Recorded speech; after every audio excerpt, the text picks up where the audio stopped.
آج میں آپ سے پوچھتا ہوں میرے عزیز، یہ مصلی امامت ہے، نماز پڑھنے والے جیسے بھی ہوں، مقتدی ہزار قسم کے آتے ہیں، کوئی داڑھی چلا، کوئی ٹوپی کے بغیر، کوئی پتہ نہیں کیا کیا چیزیں کیا ہوا، سب آتے ہیں، ان کو کوئی نہیں پوچھتا، لیکن امامت کے مصلی پر جو کھڑا ہے اس کے اوپر سے نیچے تک ساری چیزیں دیکھتی ہے آج بھی قوم۔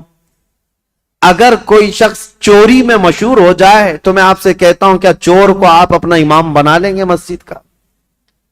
کسی کا زنا مشہور ہو جائے تو کیا آپ اس کو امام بنا لیں گے؟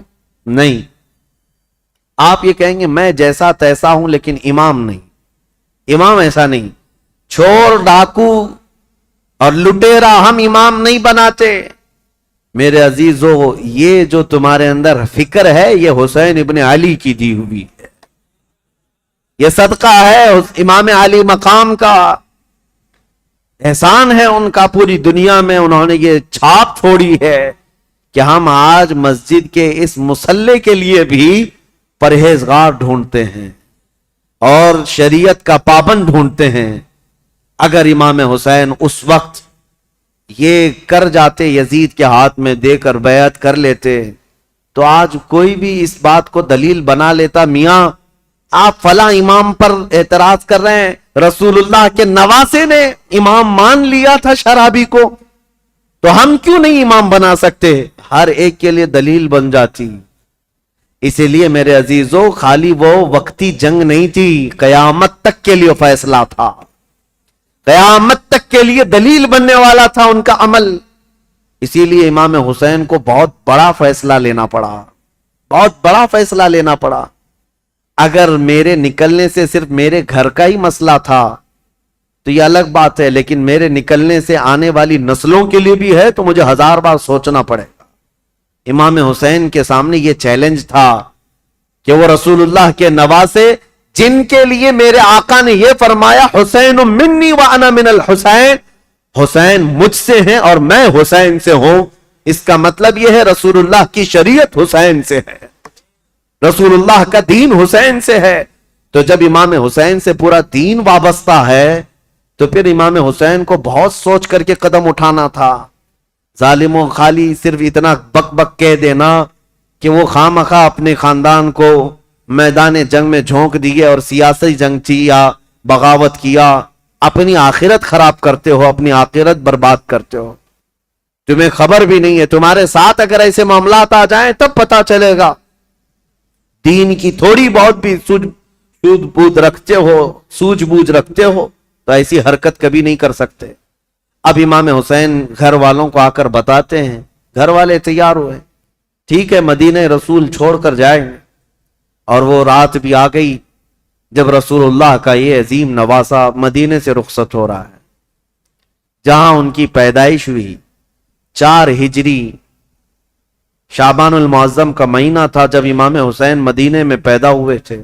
اس دن رسول کریم صلی اللہ تعالی علیہ وسلم کو اتنی خوشی ہوئی تھی، اور پتہ ہے آپ کی ولادت سے پہلے حضور کی چچی ام الفضل، حضرت عباس کی بیوی حضرت ام الفضل، یہ آئی تھی خواب دیکھ کر کے، ڈر کر کے آئی اور کہا یا رسول اللہ صلی اللہ علیہ وسلم، میں بہت ہی عجیب خواب دیکھ کر کے آئی ہوں، مجھے ڈر ہے۔ کہا کیا دیکھی ہو؟ کہا بیان کرنے سے مجھے ڈر لگتا ہے۔ کہا بتائیں تو صحیح خواب کیا ہے؟